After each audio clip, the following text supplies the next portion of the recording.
अहोई अष्टमी व्रत कथा। एक नगर में एक साहूकार रहा करता था। उसके 7 बेटे थे, 7 बहुएं थी तथा एक पुत्री थी। दीपावली से पहले कार्तिक बदी अष्टमी को सातों बहुएं अपनी इकलौती ननद के साथ जंगल में मिट्टी लेने गई। जहाँ से वे मिट्टी खोद रही थी वहीं पर स्याऊ सेही की मान थी। मिट्टी खोदते समय ननद के हाथ से सेही का बच्चा मर गया। स्याऊ माता बोली कि अब मैं तेरी कोख बांध दूंगी। तब ननद अपनी सातों भाभियों से बोली कि तुम में से कोई मेरे बदले अपनी कोख बंधवा लो। सभी भाभियों ने अपनी कोख बंधवाने से इनकार कर दिया, परंतु छोटी भाभी सोचने लगी, यदि मैं कोख ना बंधवाऊंगी तो सासू जी नाराज हो जाएंगी। ऐसा विचार कर ननद के बदले छोटी भाभी ने अपनी कोख बंधवा ली। उसके बाद जब उसे बच्चा होता तो वह 7 दिन के बाद ही मर जाता। एक दिन साहूकार की स्त्री ने पंडित जी को बुलाकर पूछा कि क्या बात है, मेरी उस बहू की संतान 7वें दिन ही क्यों मर जाती है। तब पंडित जी ने बहू से कहा कि तुम काली गाय की पूजा करो। काली गाय स्याऊ माता की भाईली है।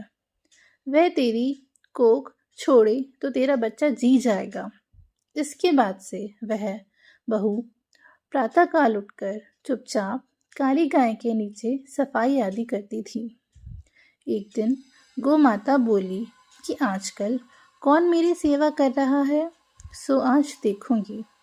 गौ माता खूब तड़के जागी तो क्या देखती है कि साहूकार के बेटे की बहू उसके नीचे सफाई कर रही है। गौ माता उससे बोली कि तुझे किस चीज़ की इच्छा है जो तू मेरी इतनी सेवा कर रही है, मांग, क्या मांगती है। तब साहूकार की बहू बोली कि स्याऊ माता तुम्हारी भाईली है और उन्होंने मेरी कोख बांध रखी है, उनसे मेरी कोख को खुलवा दो। गौ माता ने कहा, अच्छा। तब गौ माता 7 समुंदर पार अपनी भाईली के पास उसको लेकर चली। रास्ते में कड़ी धूप थी, इसलिए दोनों एक पेड़ के नीचे बैठ गई।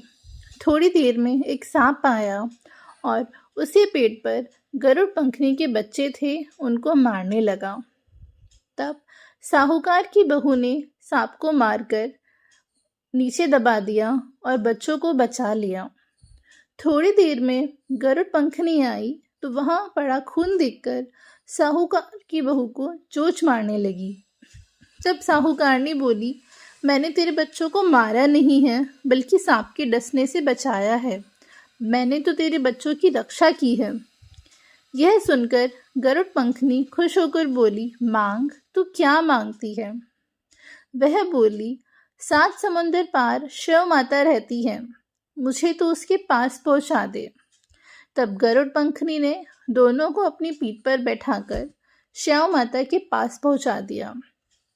श्याऊ माता उन्हें देखकर बोली कि आ बहन, बहुत दिनों बाद आई है। फिर कहने लगी कि बहन, मेरे सिर पर जू पड़ गई है। तब सूरही के कहने पर शाहूकार की बहू ने सिलाई से उसकी जुएं निकाल दी। इस पर स्याऊ माता प्रसन्न होकर बोली कि तेरे 7 बेटे और 7 बहुएं हों। साहूकारनी बोली कि मेरा तो एक भी बेटा नहीं है, 7 कहाँ से होंगे। स्याऊ माता बोली, वचन दिया वचन से फिरूं तो धोबी की कुंड पर कखरी होऊं। तब साहूकार की बहू बोली, माता, मेरी कोख तो तुम्हारे पास बंद पड़ी है। यह सुनकर स्याऊ माता बोली कि तूने तो मुझे ठग लिया।